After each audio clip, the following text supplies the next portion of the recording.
राजनीति में कई बार वक्त और तारीख खुद को दोहराते हैं। आज हमने विदेश मंत्री सुषमा स्वराज का 11 जून 1996 का एक भाषण निकाला है जो उन्होंने लोकसभा में दिया था। ये भाषण उस वक्त का है जब अटल बिहारी वाजपेयी बहुमत साबित नहीं कर पाए थे लोकसभा में और प्रधानमंत्री पद से हट गए थे। इसके बाद देवेगौड़ा प्रधानमंत्री बने थे। 22 साल पुराने इस भाषण को देखकर आपको एहसास होगा कि देश में गठबंधन की राजनीति की कैसे वापसी हो रही है और इस भाषण से यह भी पता चलता है कि भारत की राजनीति में इन 22 वर्षों के बाद भी कोई बदलाव नहीं हुआ है। जब आप ये भाषण सुनेंगे तो आपको आज के समय में ये भाषण बिल्कुल फिट बैठता हुआ दिखाई देगा। ऐसा लगेगा जैसे सुषमा स्वराज उस 22 साल पुराने समय के बारे में नहीं, आज के बारे में बात कर रही हैं। दो परस्पर विरोधी व्याख्याएं इस सदन में जनादेश की रखी गई हैं। सत्ता पक्ष का कहना है कि ये जनादेश गठबंधन की सरकार के लिए था, कोएलिशन के लिए था। मेरी ओर से प्रश्न पूछा गया है कि क्या ये जनादेश कांग्रेस के साथ कोएलिशन के लिए था? आज से पहले इस सदन में एक दल की सरकार होती थी और बिखरा हुआ विपक्ष होता था, लेकिन आज बिखरी हुई सरकार है और एकजुट विपक्ष है। क्या ये दृश्य अपने आप में जनादेश की अवहेलना की खुली कहानी नहीं कह रहा? लेकिन अध्यक्ष जी, ये इतिहास में पहली बार नहीं हुआ जबकि राज्य का सही अधिकारी अपने राज्याधिकार से वंचित कर दिया गया।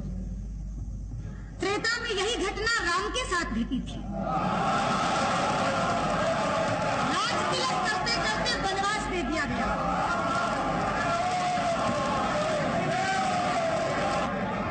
द्वापर में यही घटना धर्मराज युधिष्ठिर के साथ घटी थी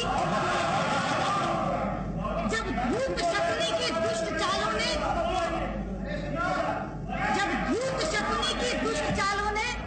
राज्य के अधिकारी को राज्य से बाहर कर दिया था। अध्यक्ष जी, यदि एक मंथरा और एक शकुनी राम और युधिष्ठिर जैसे महापुरुषों को सत्ता से बाहर कर सकते हैं तो हमारे खिलाफ तो कितने मंथराएं और कितने शकुनी हम राज्य में बने कैसे रह सकते थे? धर्मनिरपेक्षता का बाना पहनकर हम पर सांप्रदायिकता का आरोप लगाकर ये तमाम लोग एक साथ हो गए, एकजुट हो गए। अध्यक्ष जी, हम सांप्रदायिक हैं। हाँ, हम सांप्रदायिक हैं क्योंकि हम वंदे मातरम गाने की वकालत करते हैं। हम सांप्रदायिक हैं क्योंकि हम राष्ट्रीय ध्वज के सम्मान के लिए लड़ते हैं। हम सांप्रदायिक हैं क्योंकि हम धारा 370 को समाप्त करने की मांग करते हैं। हम सांप्रदायिक हैं। हम सांप्रदायिक हैं। अध्यक्ष जी, मैं उनके सेकुलर क्रेडेंशियल्स का जिक्र कर रही थी। अध्यक्ष जी, अपने वोट बैंक को खुश करने के लिए निर्दोष राम भक्तों पर गोलियों से भूनने वाले ये सपा वाले सेकुलर, चकमा शरणार्थियों को भगाने वाले और घुसपैठियों को बचाने की वकालत करने वाले ये वामपंथी सेकुलर। सच्चाई तो ये है अध्यक्ष जी कि चूंकि हम अपने हिंदू होने पर शर्म महसूस नहीं करते, इसलिए हम कम्युनल हैं, इसलिए हम सांप्रदायिक हैं।